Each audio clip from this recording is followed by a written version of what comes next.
Bismillahirrahmanirrahim. Assalamualaikum warahmatullahi wabarakatuh.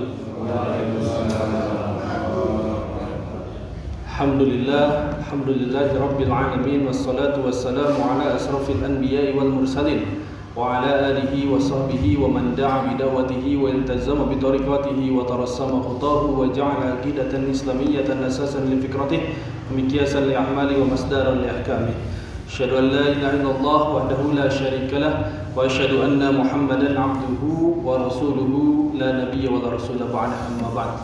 Alhamdulillah, puja-puji serta syukur kehadirat Allah, kita dapat berkumpul kembali dalam rangka salat subuh berjamaah, dan ini insyaallah ciri dari bahwa kita ingin berusaha menghindari sifat kemunafikan. Karena salah satu ciri kemunafikan adalah ketika sholat subuh dan sholat isya itu sangat sulit untuk berjamaah.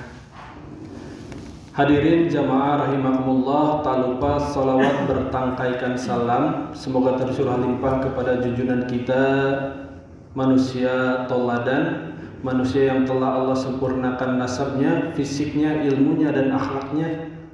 Dialah baginda Habibana wa Nabiyana Muhammad sallallahu alaihi wasallam beserta para keluarganya, para sahabatnya, tabi'in, tabi'ut tabi'in, dan kita selaku umatnya yang mudah-mudahan senantiasa istiqomah dalam menjalankan apa yang diperintah oleh Allah dan menjauhi apa yang dilarangnya, juga istiqomah dalam meniti jalan dakwahnya. Amin ya rabbal alamin.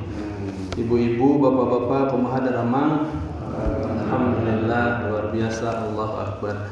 Ada titip dari pengurus bahwa nanti malam akan diadakan sholat gerhana ya. Ba'da maghrib insyaallah pas buka langsung sholat gerhana. Hadirin jamaah subuh rahimakumullah, sesuai dengan tema, jadi temanya itu adalah antara mukmin dan munafik. Munafik itu orang yang memiliki sifat nifak. Jadi nifak sifatnya, munafik itu orangnya. Nah, maka ketika kita mendengar kata-kata munafik, dia akan senantiasa membangun menara kesolehan, namun dalam kesendirian dia merusak kembali dengan pisau-pisau, dengan belati, dengan kapak menara kesolehan tersebut.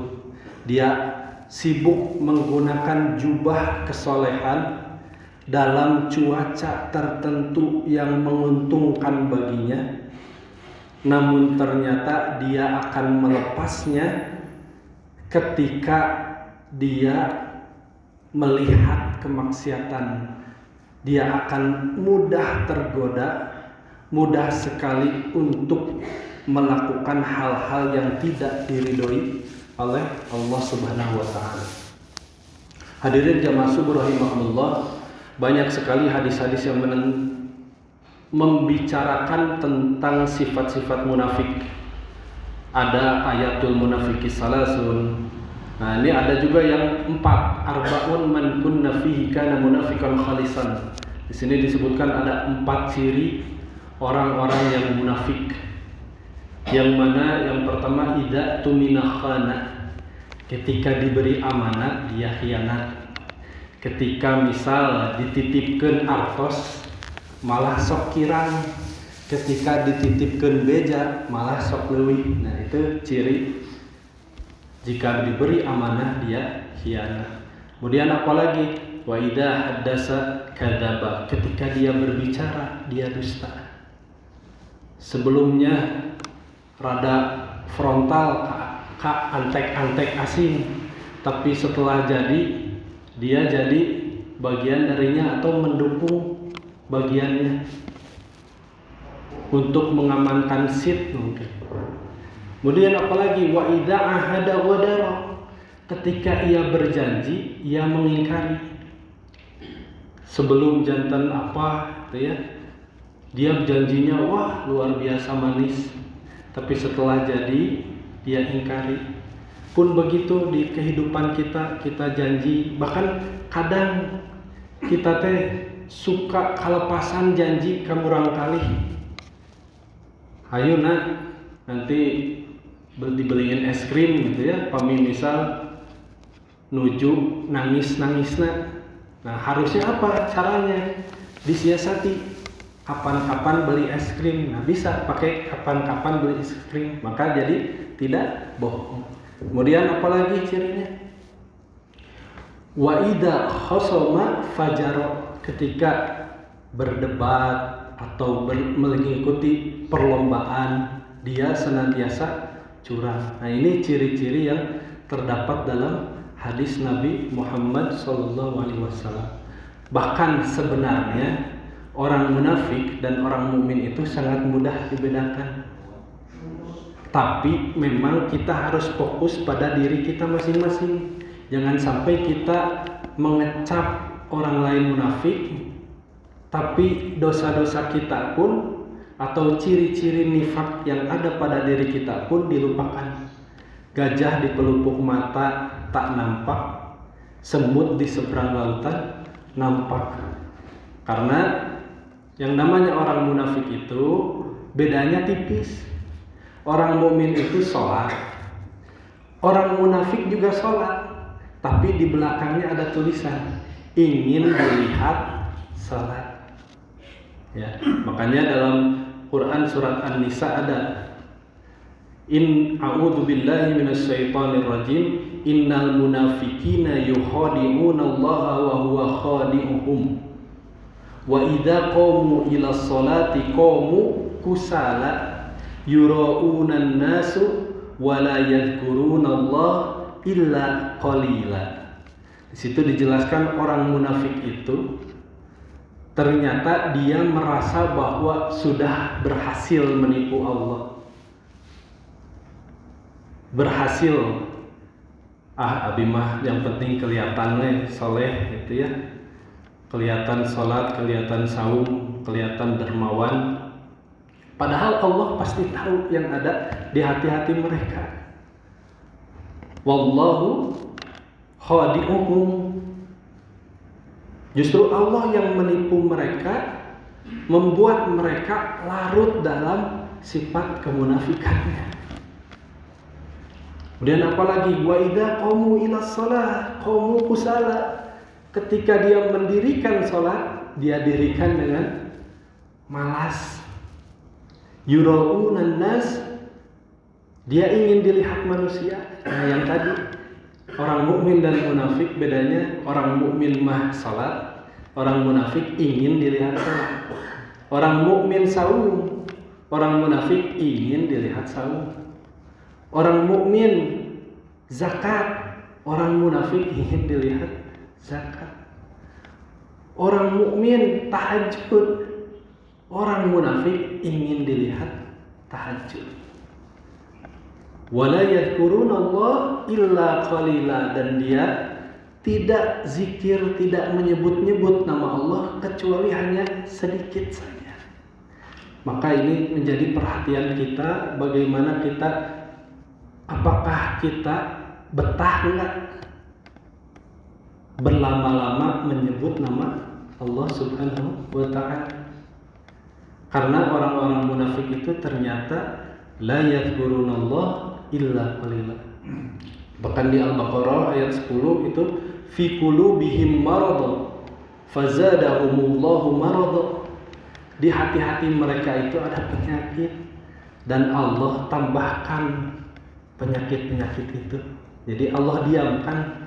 Jadi mereka itu merasa sudah menipu, padahal ternyata Allah yang menipu mereka supaya silahkan teruskan saja kemunafikan itu. Maka hadirin jamaah subuh rahimakumullah, ada sebuah kisah yaitu tentang sahibus sir. Jadi ada pemegang rahasia Rasul. Jadi ada sahabat yang banyak sekali diberi rahasia-rahasia oleh Rasul, yaitu Huzaifah bin Yaman, yang mana ternyata pada suatu ketika dikasih sama Rasul itu lembaran atau tanda ini nih orang-orang munafik di Madinah. Jadi dikasih tahu Huzaifah bin Yaman, namanya sahibus sir, tidak ember ya. Idza tumina khana, kan tadi ketika diberi amanat khianat, tapi dia sebaliknya ketika diberi amanat dia menjalankannya. Namun karena memang orang-orang sudah pada tahu, nah, salah satunya adalah Umar bin Khattab. Padahal Umar bin Khattab siapa dia? Dia orang yang sudah dijamin masuk surga, orang yang tegas terhadap kezaliman, orang yang tegas kepada kaum kufar. Bahkan ketika awal masuk Islam juga luar biasa, langsung ngetok-ngetok pintu Abu Jahal.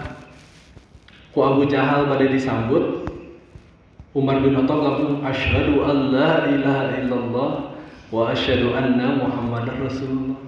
Abu Jahal langsung bilang, tabban laka ya Umar, celakalah engkau wahai Umar. Dan itu saking beraninya Umar. Tapi ternyata luar biasa, yang ditanyakan oleh Umar kepada Huzaifah bin Yaman itu bukan sahabat musuh Islam teh, bukan. Tapi yang ditanyakan itu justru, adakah nama saya?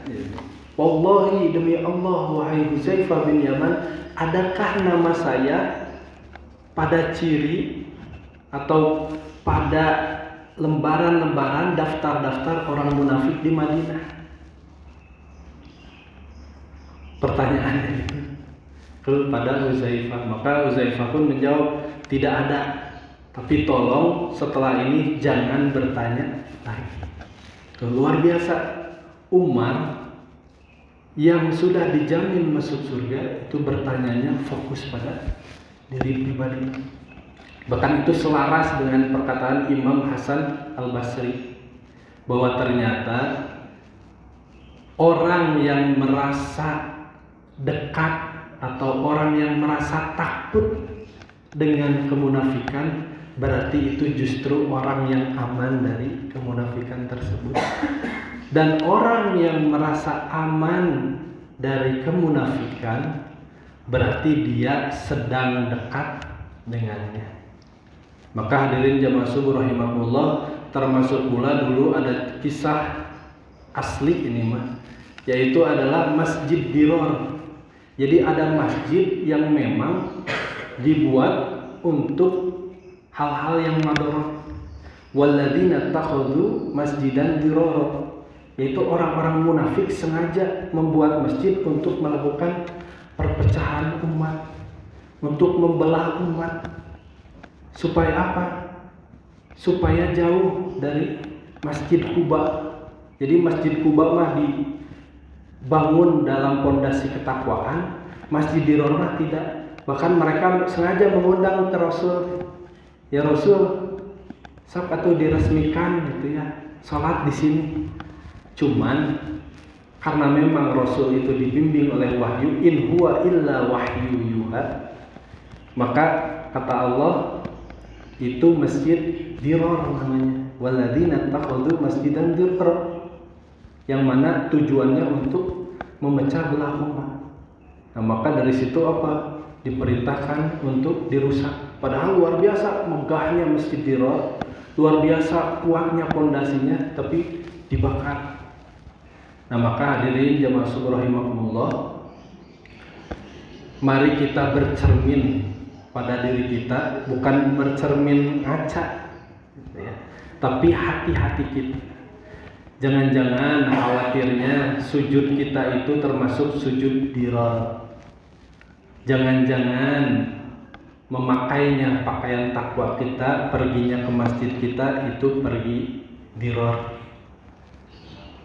Jangan-jangan ketika, bahkan bisa jadi nauzubillah, ada ternyata masjid diror yang mana itu di dalam masjid itu hanya bukan untuk ukhuwah ringan, tapi untuk perpecahan.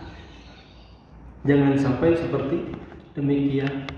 Bahkan bila mana ada jamaah yang memang tujuannya teh hoyong memecah belah umat. Saalit-saalit, seetik-seetik nyebat sesat. Seetik-seetik komen, ini mah di luar Islam. Itu jangan-jangan justru itu adalah jamaah yang diror. Hadirin jamaah subuh rahimakumullah, maka dari itu mudah-mudahan kita dibersihkan dari sifat-sifat kemunafikan, kita dipersatukan oleh Allah dalam ikatan ukhuwah Islamiyah.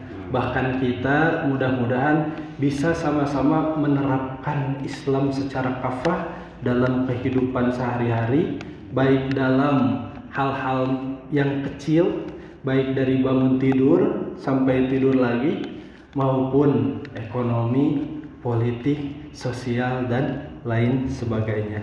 Wallahu muwaffiq ila aqwamit thoriq. Wassalamualaikum warahmatullahi wabarakatuh.